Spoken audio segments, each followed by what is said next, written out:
Everyone. This is Reverend Laurie Gist with Unity of Ocala. I got a new shirt that says that. Shirley found it at the church and gifted it to me, and I love it. It's my new favorite shirt, especially the color. It is Wednesday. Well, actually, today's Tuesday, and it's raining crazily. It was thunder booming all night long. I love nights like that.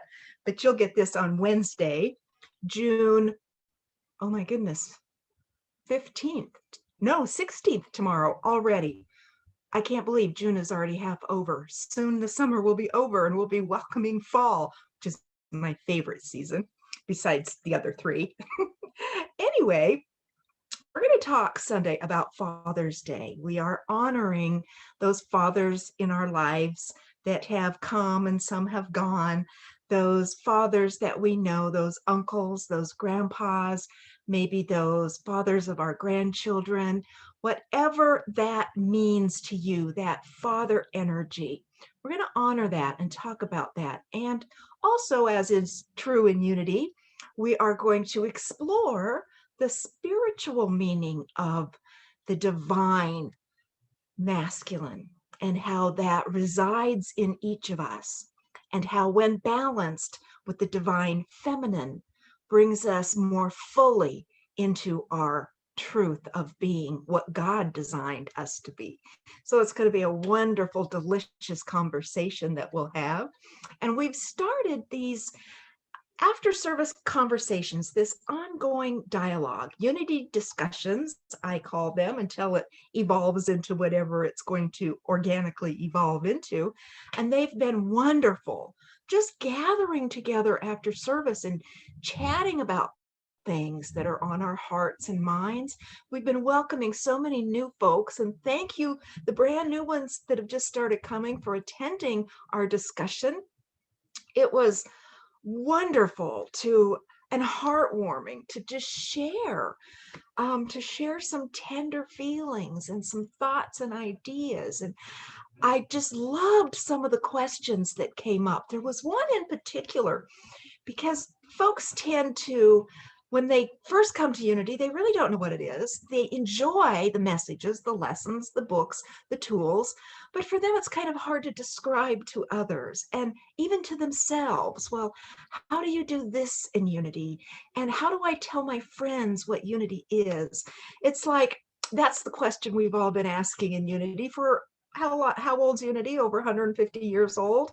How do you, in one sentence, say all of what Unity encompasses? Because it's so rich and so deep, and it's not a religion per se as far as mainstream religions go. It's a movement with certainly Christian ideals, or Christ's ideals, Jesus's ways and teachings, but it's also a movement that honors all the paths to God, that honors the traditions of other religious journeys, particularly the spiritual aspects of other religious journeys. And so we celebrate a lot of those traditions that others celebrate. And there was a really good question posed by a current board member, Cindy. Hi, Cindy. Thank you for the insightful question. And she said she's relatively new to Unity, only being with us a few years. And she wondered just about the standard Christian traditions and what those actually meant in the Unity terminology. Like, what is what is Christmas to Unity people? Is it the celebration of the birth of Jesus? What is Easter to Unity people?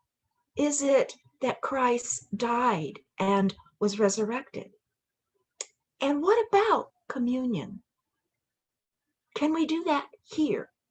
And what about those other rituals that other Christian churches teach? You know, sometimes when we leave a specific church or spiritual organization that has become part of our cellular makeup, part of who we are, it's hard to leave that. That's why at Unity, we don't encourage you to break off from your previous church. I know sometimes you would rather be with Unity services on Sundays, but please still enjoy your masses and your traditions, those special services that still enrich your life. You know, I am no longer a follower of the Mormon faith or a believer in that philosophy, but I do draw from my rich upbringing and the women, especially in my tribe, that were the leaders of the tribe, and those in the church in leadership positions would have a quorum of 12 men to support them. There were things in that upbringing that I treasure and that I draw forth, building community, taking care of each other, taking care of the body temple, making sure no one slips through the cracks. These are all wonderful traditions that I bring from my church past. And so I like to chat about all that. What's dear to your heart? And how can we help you reclaim that in your way? One of our newest folks said, make it what you want it to be. I loved that. But I do want to address her concerns about what that means in unity. And, you know, unity is a very spiritual movement. We are an active movement, partnering with other organizations that are creating heaven on earth, a world that works for everyone. And part of the human nature is ritual and coming together and celebrating like we have done for how old is the human being on the planet? A lot more than 150,000 years, which we previously thought 30, 40, 50 years ago.